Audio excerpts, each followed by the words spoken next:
নমস্কার বন্ধুরা, আমার চ্যানেলে আর একটা নতুন পর্বে আপনাদের সকলকে স্বাগত। আশা করছি আপনারা সবাই ভালো আছেন, সুস্থ আছেন। আজ আমি আপনাদের সঙ্গে আর একটা স্ন্যাক্সের রেসিপি শেয়ার করব। এটা আসলে একটা মহারাষ্ট্রান খাবার। মহারাষ্ট্রনরা এটাকে করাঞ্জি বলে। দিওয়ালির সময় প্রত্যেকের ঘরে এই জিনিসটা হয়ে থাকে। বানানো ভীষণই সহজ আর খেতেও হয় তেমনই টেস্টি। আসুন তাহলে শুরু করা যাক আমার আজকের এই করাঞ্জি রেসিপি। করাঞ্জি বানানোর জন্য আমি একটা বড় মিক্সিং বোলের মধ্যে নিয়ে নিলাম মেজারিং কাপের 2.5 কাপ ময়দা। ওজনে এটা 500 গ্রাম। এর মধ্যে দিয়ে দিলাম হাফ চা চামচ লবণ, আর দিয়ে দিলাম 1/3 কাপ সাদা তেল। তারপরে হাত দিয়ে এই তেলটাকে ভালো করে ময়দাটার সঙ্গে মাখিয়ে নিতে হবে। করাঞ্জির ময়ানটা যত ভালো করে দেওয়া হবে করাঞ্জিটা ঠিক ততটাই খাস্তা আর মুচমুচে হবে। ময়ানটা দেওয়া হয়ে গেছে, এবার আমি দেখাচ্ছি ময়ানটা ঠিক কেমন হবে। ময়দাটাকে এইভাবে মুঠো করলে দেখুন পুরো দলা পাকিয়ে মুঠোর মধ্যে এসে যাচ্ছে। ময়ান আমার পারফেক্ট হয়েছে। এইবার অল্প অল্প করে জল দিয়ে ময়দাটাকে মেখে নেব।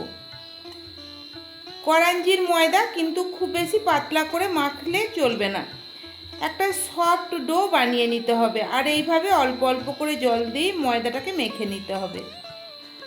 আমরা লুচি বা পরোটার জন্য যেরকমভাবে ময়দা মাখি ঠিক সেই রকমভাবেই এই ময়দাটা মেখে নিতে হবে। লুচির থেকে যদি একটু শক্ত মাখা হয় তাহলেও কিন্তু কোনো ক্ষতি নেই। ময়দাটা মাখা হয়ে গেছে, এইরকম একটা সফট ডো বানিয়ে নিয়েছি। এবার এটাকে ঢাকা দিয়ে রেখে দেব 15 মিনিট। ততক্ষণ আমি এর এক পুরটাকে বানিয়ে নেব। একটা হামানদিস্তির মধ্যে নিয়ে নিলাম হাফ কাপ চীনাবাদাম। চীনাবাদামটাকে একটু ভেঙে ছোট টুকরো করে নেব, তবে গুঁড়ো করে নেওয়ার প্রয়োজন নেই। তারপরে গ্যাস অন করে কড়াই বসিয়ে দিয়েছি, আর কড়াইয়ের মধ্যে দিয়ে দিলাম বড় চামচের 3 চামচ গাওয়া ঘি। আমার যে গাওয়া ঘিটা একটু টাইট তাই 3 চামচ নিয়েছি, আপনাদের যদি পাতলা হয় তাহলে 4 চামচ নেবেন। ঘি গরম হয়ে গেলে দিয়ে দিলাম 1 কাপ সুজি। সুজিটাকে লো টু মিডিয়াম ফ্লেমে 3 থেকে 4 মিনিট একটু ভেজে নিতে হবে। সুজিটাকে 3-4 মিনিট ভেজে নেওয়ার পর আমি সুজির মধ্যে দিয়ে দিলাম 1 কাপ ডেসিকেটেড কোকোনাট। আপনাদের কাছে যদি শুকনো নারকেল থাকে তাহলে সেটাকেও মিক্সিতে পাউডার করে দিতে পারেন। এখন এই নারকেল আর সুজিটাকে আবারও লো টু মিডিয়াম ফ্লেমে 5 মিনিট ভেজে নেব। 5 মিনিট ভেজে নেওয়ার পর দেখুন সুজি আর নারকেলের কালার চেঞ্জ হয়ে গেছে। আমি এই সময় এর মধ্যে দিয়ে দেব ভেঙে রাখা চীনাবাদাম। তবে এখানে বলে রাখি আমি চীনাবাদাম দিয়েছি, আপনারা চাইলে কাজু, পেস্তা, কাঠবাদামও দিতে পারেন, কোনো অসুবিধা নেই। তবে চীনাবাদাম সকলের ঘরে সবসময়ই থাকে, তাই চীনাবাদাম দিলেও কিন্তু এই স্ন্যাক্সটা খেতে ভীষণই ভালো হয়। লো টু মিডিয়াম ফ্লেমে আবারও সব কিছুকে 2 মিনিট নাড়াচাড়া করে নেব।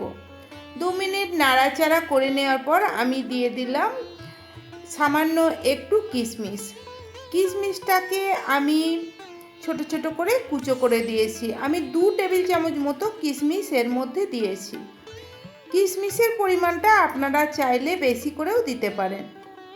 কিশমিশটা দেওয়ার পর আবারও 1 মিনিট এইগুলোকে নাড়াচাড়া করে একটু ভেজে নেব। সব কিছুকে ভালো করে ভেজে নেওয়া হয়ে গেছে। এর থেকে বেশি ভাজার প্রয়োজন নেই, বেশি ভাজলে এটা পুড়ে যেতে পারে। তাই গ্যাস অফ করে দিলাম। তাই মিশ্রণটাকে সম্পূর্ণ ঠান্ডা করে নেব। মিশ্রণটা সম্পূর্ণ ঠান্ডা হয়ে যাওয়ার পর এর মধ্যে আমি দিয়ে দিলাম হাফ কাপ চিনির গুঁড়ো। চিনির গুঁড়োটাকেও আবারও ভালো করে মিশ্রণটার সঙ্গে মিশিয়ে নেব। তবে চিনির গুঁড়োটা কিন্তু একেবারে মিশ্রণটা ঠান্ডা হয়ে যাওয়ার পরই দেবেন, না হলে চিনি থেকে জল কেটে যেতে পারে। এই যে করাঞ্জিটা আমি বানাচ্ছি এর পুর কিন্তু একেবারে ঝরঝরেই হয়। আমি সব কিছুকে একটা আলাদা প্লেটে নামিয়ে নিলাম। অপরদিকে ময়দাটাও 20 মিনিট রাখার পর ময়দাটা খুব ভালোভাবে সেট হয়ে গেছে। এটাকে আমি আর একবার ভালো করে মেখে নিলাম। তারপরে এর থেকে ছোট ছোট লুচির মতো লেচি কেটে নেব।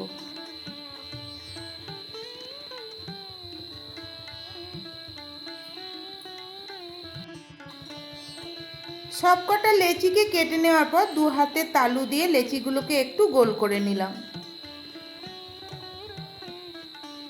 দেখুন সবকটা লেচিকে গোল করে নেওয়া হয়ে গেছে। এবার আমি বেলে নেব এগুলোকে।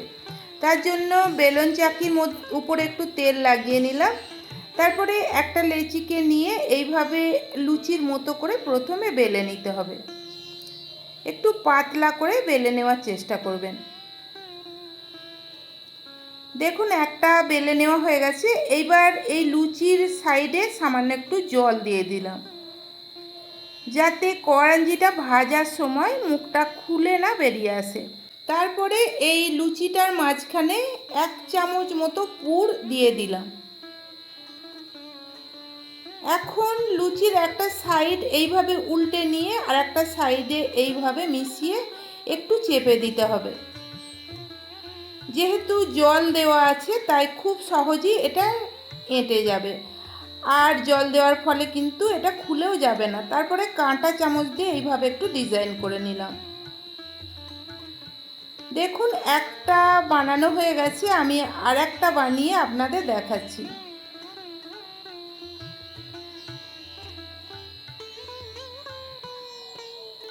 আপনাদের কাছে যদি কড়াঞ্জির ছাঁচ থাকে সেই ছাঁচ দিয়েও কিন্তু এটা বানিয়ে নিতে পারেন, আর ছাঁচ না থাকলেও কোনো অসুবিধা নেই। দেখলেন তো এটা বানানো কতটা সহজ।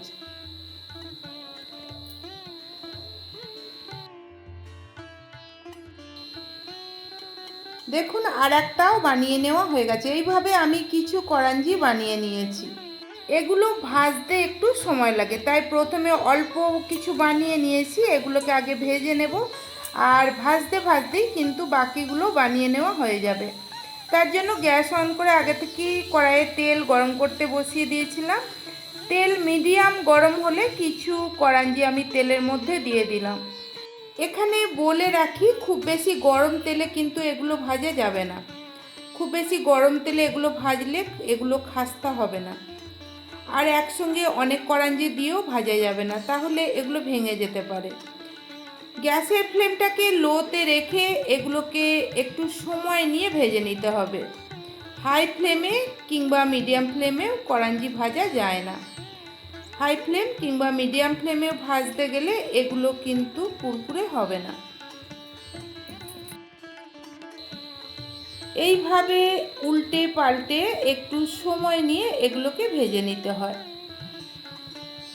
বন্ধুরা, আপনারা এই রকমভাবে কড়াঞ্জি বাড়িতে বানিয়ে দেখবেন, আশা করছি আপনাদেরও ভালো লাগবে। বাড়িতে বানিয়ে থাকলে কমেন্টে আমাকে জানাবেন কেমন হয়েছিল। রেসিপি ভালো লাগলে লাইক করে বন্ধুবান্ধব আত্মীয় পরিজনদের মধ্যে শেয়ার করে দেবেন, আর আমার চ্যানেলটা প্লিজ সাবস্ক্রাইব করে দিয়ে পাশে থাকা বেল নোটিফিকেশান অল করে রাখবেন, যাতে আমি ভিডিও আপলোড করার সাথে সাথে নোটিফিকেশান আপনাদের কাছে পৌঁছে যায়। দেখুন একটা ব্যাচে কড়াঞ্জি ভাজা হয়ে গেছে, গায়ে কি সুন্দর সোনালি রং এসে গেছে। এগুলোকে আমি তেল থেকে তুলে নিলাম, আর এইভাবে বাকি কড়াঞ্জিগুলোকেও ভেজে নেব। সব কটা কড়াঞ্জি ভেজে নেওয়া হয়ে গেছে। দেখুন এগুলো কতটা সুন্দর দেখতে হয়েছে।